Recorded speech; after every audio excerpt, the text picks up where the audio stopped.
ಆದರೆ ಇನ್ನು ಕರ್ನಲ್ ವಸಂತ್ ಜೀವನ ಕುರಿತ ಫಾರೆವರ್ ಪಾರ್ಟಿ ಪುಸ್ತಕವನ್ನ ನಿನ್ನೆ ಬಿಡುಗಡೆ ಮಾಡಲಾಯಿತು.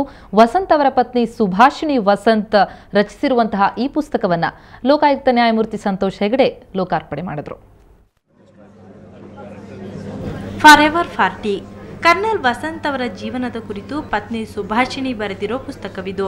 ವೀರಯೋಧನ ಸಾಮಾನ್ಯ ಬದುಕಿನ ಚಿತ್ರಣವನ್ನ ಹೇಳೋ ಈ ಪುಸ್ತಕವನ್ನ ಬೆಂಗಳೂರಿನ ರೆಸಿಡೆನ್ಸಿ ರಸ್ತೆಯ ಕ್ರಾಸ್ ರೋಡ್ ಪುಸ್ತಕದ ಅಂಗಡಿಯಲ್ಲಿ ನಿನ್ನೆ ಬಿಡುಗಡೆ ಮಾಡಲಾಯಿತು.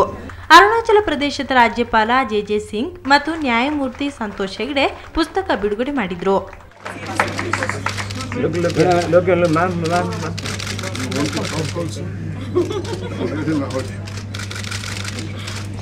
Thank you. Well, I don't want to take much time before the book is actually released. I congratulate Vasanthi and Veena for bringing out this book. I'm sure, I have no doubt about it, that it's going to be a wonderful book. ಮಕ್ಕಳು ಚಿಕ್ಕವರಿದ್ದಾಗಲೇ ತಂದೆ ತೀರಿ ಹೋದ್ರೆ ಅಪ್ಪ ಹೇಗಿದ್ರು ಅನ್ನೋದನ್ನ ತಾಯಿಯಾದವಳು ಮಕ್ಕಳಿಗೆ ಯಾವ ರೀತಿ ವಿವರಿಸಬೇಕು, ಇದರಲ್ಲಿ ತಾಯಿಯ ಪಾತ್ರವೇನು ಅನ್ನೋದನ್ನ ಈ ಪುಸ್ತಕ ಎಳೆ ಎಳೆಯಾಗಿ ವಿವರಿಸುತ್ತೆ. The letters should be part of the book also.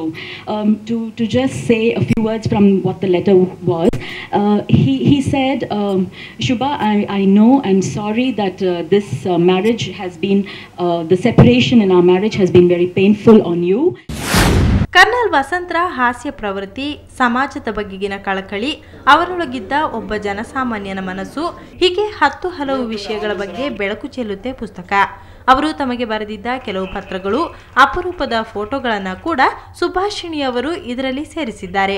ಹಲವು ಯೋಧರು ತಮ್ಮ ಬಗ್ಗೆ ತಾವೇ ಪುಸ್ತಕಗಳನ್ನ ಬರೆದುಕೊಂಡಿದ್ದಾರೆ. ಇನ್ನು ಕೆಲವರ ಬಗ್ಗೆ ಯಾರ್ಯಾರೋ ಸಂಬಂಧವಿಲ್ಲದವರು ಬರೆದಿದ್ದಾರೆ.